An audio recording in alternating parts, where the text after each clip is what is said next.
2 দিনে ঘামাচি দূর করার জন্য এই পদ্ধতিটি অবশ্যই দেখে নিন।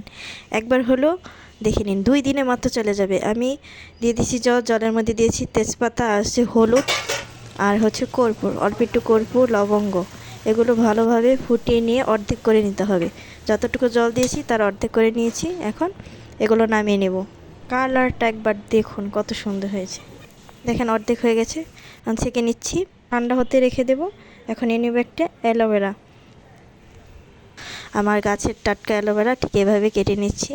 অ্যালোভেরা জেলটাকে আমরা পুরোটা এভাবে বের করে নেব। কাঁটা চামচ, একটা চামচ লাগবে, আর একটা হচ্ছে কাঁটা চামচ লাগবে। এভাবে কি সুন্দর জেল বেরিয়ে গেছে। এখন এটাকে আমি ফেটে নেব। তারপরে এর মধ্যে দিয়ে দিলাম জল। জল দিয়ে এটা ভালোভাবে ফেটে নিয়ে আমি এটাকে ফ্রিজে রেখে দেব 3 ঘন্টা। তারপর এটা বরফ হয়ে যাবে। এই বরফটাই হচ্ছে আসল জাদুকরি জিনিস। তো প্রথমে আমি যেই টোটকাটা বানিয়েছি, এই রেমেডিটা দিয়ে দেবো হাতে ভালোভাবে। এভাবে যখন শুকিয়ে যাবে তখন দেবো সেই বরফটা। এভাবে 2 দিন দেওয়ার পরে আপনারা রেজাল্টটা নিজের চোখে দেখতে পাবেন কতটা কমে যাবে।